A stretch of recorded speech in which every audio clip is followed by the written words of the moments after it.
when I heard somebody say this, it made every cell in my body kind of tingle. It was one of those, oh, interesting. This has got me thinking. And actually, it was a whole week ago. This statement has been meandering through my mind, and I want to discuss it a bit further. I am Jen Wilson, the Healing Rebel. Welcome to this week's podcast. If you're new here, thank you for joining me. If you are a return guest, welcome back. And do all the subscribe and like and share, blah, blah, to help the algorithm. Would greatly appreciate that. So that person had gone on to talk about how self-soothing and self-regulation doesn't work, that you need to be in community, you need to be in connection with other people to be able to soothe, to be able to regulate. And I thought, yes, and depends where you are on your journey, depends the circumstances, it depends on a whole lot of factors, because there are times where we do need to know how to soothe ourselves, we do need to know how to regulate ourselves, we do need that self-responsibility, but also we need other people around us that can help us, whether that's unpick these thoughts. I then went into a couple of different group chats that I'm in and said, what do you think about this? And we've had some interesting conversations, and I'm now bringing this here to you. I would love to know what your thoughts on this are, because when I am in crisis or really struggling, then yes, I do need connection or community with somebody else to help me regulate. When I go into the right kind of environments and groups, does that help quickly, efficiently, without thought? Yes, it does. But also, I have enough connection with myself, and this might be where maybe this is a nuance in language because they were American saying this and I'm coming from a Scottish approach, and maybe it's different culturally, I don't know. But there is a level of self-responsibility that we need to take to help us soothe ourselves and to regulate ourselves. If you're in the wrong environment, you need to be able to go, I'm in the wrong environment. I either need to find a way to manage my energy in this space or remove myself from this space. That's you taking self-responsibility, self-soothing, self-regulating. If you are by yourself, being alone doesn't mean that you're lonely. You can be the loneliest person in a huge crowd. When you are on your own physically, if you have a good connection with yourself and you start to feel dysregulated, how do you soothe?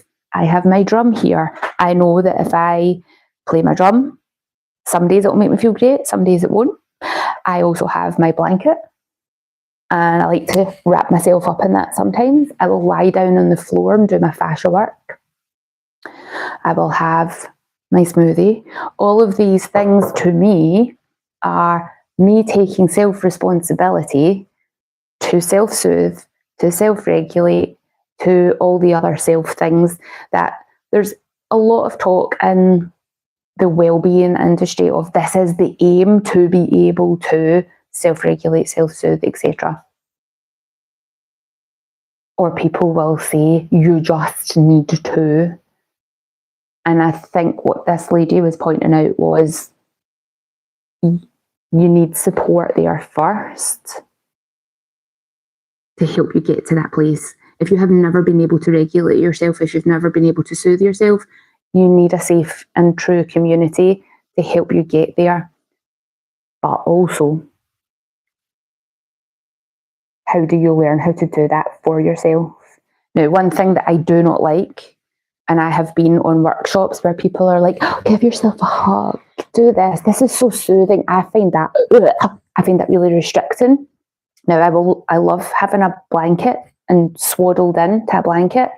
Doing this does not feel nice for me at all. It makes me feel really agitated, and I'm just in real time having this thought, I don't know if I'm agitated because somebody's telling me that this is going to soothe me.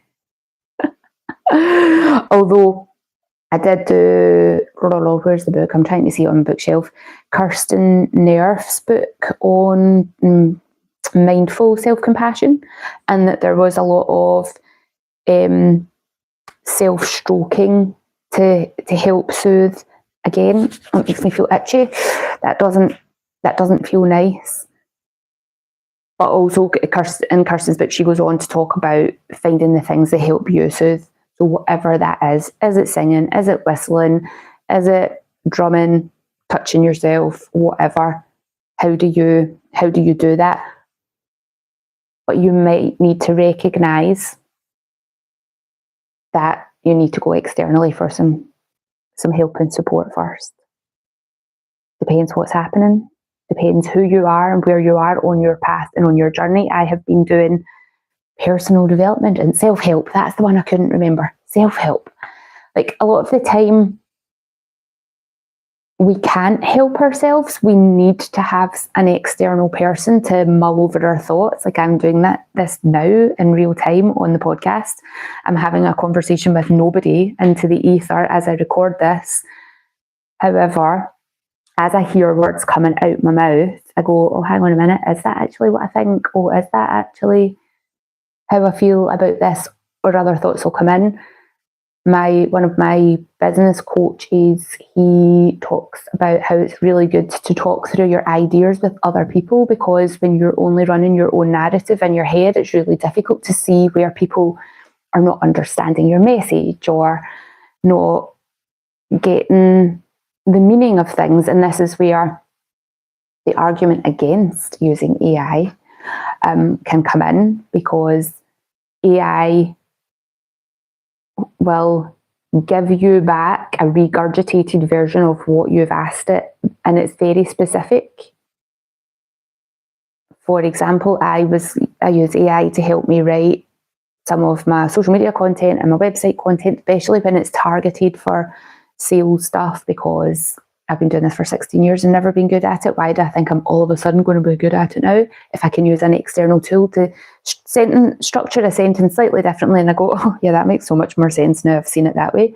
But there are sometimes I'll give it information, and because it's a computer and it feeds it back, I'm like, that is not what I meant by that, because I haven't been explicit in what I've said. Whereas when you have a conversation with a human being, that conversation is an easier to tease out, especially if it's somebody who's from the same nuanced culture as you. So if I'm speaking to a fellow Glaswegian and I say certain things, it will be taken a particular way. If I say the same sentence to somebody who's maybe from London or Australia or from America, they may be like, I don't know what you're talking about. Or I find that very offensive because of cultural differences, even in the same language. I feel like I've gone off on a complete random tangent there, lost my train of thought, but that's just where my brain is working this week. Anyway, yeah, coming back to the self-compassion, self-regulation. How do you feel about it? That is a question for you, the listener. When I said that first statement, that safety isn't the absence of threat, it's the presence of true connection, how did that make you feel? What thoughts came into your mind? Did you get a physical response from that? Did it feel, oh yeah, or absolutely not? I would really love this to be a conversation to explore this further. I'm going to stop here because I could ramble on about completely irrelevant, random things about nuances and language. Don't need to go there today. But yeah, it would be good to have that conversation. So wherever you're listening to this, put your thoughts into the comments. And yeah, let me know what you think. And otherwise, I will see you on the next podcast.